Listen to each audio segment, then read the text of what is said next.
Intuition is just being able to understand the language of your bigger voice, your inner wisdom, your inner healer, that bigger source that you feel connected to, whatever it is for you. The language of your intuition is in feelings and what you sense inside of you, in your body and in your mind. But you have to differentiate all of the noise that you sense all day long and that you hear all day long from the intuitive language that's speaking to you really all day. I think it's just a matter of reconnecting with it and getting really good at listening to the messages. So if you know what feels bad to you, and I call it the no or the yes. If you can really feel the no in your body, it's going to show up in many different ways. You might have tightness in part of your body. You might feel a constriction or a restriction, or feelings of nausea, or in other words, the no has a feeling. So getting in touch with what that is for you is important. And on the other end of the spectrum, getting in touch with the yes. What does the yes in your life feel like? And you can relate this to any part of your life, your business, the decisions you're making for your business and or your life. What's the yes feel like in your body? That light, free, easy, connected, excited, inspired feeling. What is that for you? And what I often suggest to people is make a list on a piece of paper of what the no and what the yes feel like, and you're going to be giving yourself a little cheat sheet for your future. A lot of people say to me, well, I don't know what this feels like. It's fuzzy, it's confused inside of me when they're making a decision about something. And the shortcut about that feeling, and I'll just give it up right now, that's a no, because that's not a full yes. If you really connect to what's good for your soul, the good feeling inside of you, that full-on yes, is going to be very clear. So when people are feeling confused about something that they want, it's not a yes, guys. It's not a yes. And it's just getting used to understanding that language. People spend a lifetime being confused about what their no's feel like. And, when you really get clear, it's actually a life changer moment, because you can start to look at what's in front of you, whatever it is, family situations, business situations, and you can get very clear because your body, that internal wisdom, shows up and tells you.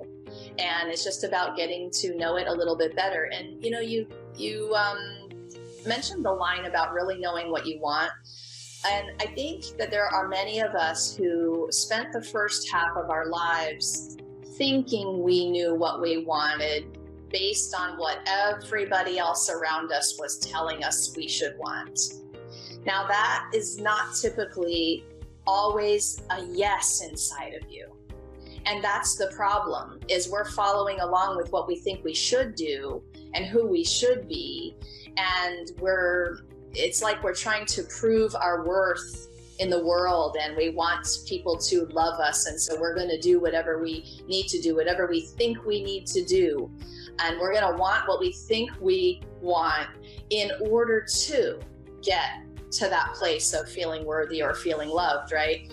So when I talk about really knowing what you truly want, it has nothing to do with anyone else. It has only to do with the feeling inside of you and what really turns you on and brings you joy. Part of my mission now is to help other people wake up into those moments a little faster, to model the awareness so that they see that there are choices, right? With awareness, we have a choice. So if you're excited about awareness, great, because that is the foundational tool. When you start to feel these things inside of you, great. That's why I say you need to feel everything. Not because I want you to be in your sadness or your grief or depression for too long. I don't want you to be there for too long, but I want you to know the difference between the yes and the no. And we don't give ourselves permission to feel everything all the time. We are putting on a mask a lot of the time, and So part of the learning the language of your own soul and that intuition is actually giving yourself permission to feel everything at first so that you know the difference. And when you begin to know the difference, things can change on a dime. With awareness, you have the choice. And even though that's a scary road sometimes, it pushes you out of your comfort zone. Being awake and aware and fiercely alive for the stuff of your life, that journey isn't for the faint of heart, right? I mean, so being vulnerable and feeling everything, obviously isn't for the, I say that that journey is for warriors, and I mean it, because it takes something to show up for the stuff of your life every day and go for that joy, but inside of the vulnerability and the fear and all the things that we feel. It's so worth it, though. And that's, I think, the biggest point is don't walk around like a zombie. Don't live a mediocre life. Life is short. There's so much to be felt and lived and enjoyed. And all of the ends of the spectrum of feeling are there for us to feel and experiment with and live with. And really, I think life is there to show us what we're made of.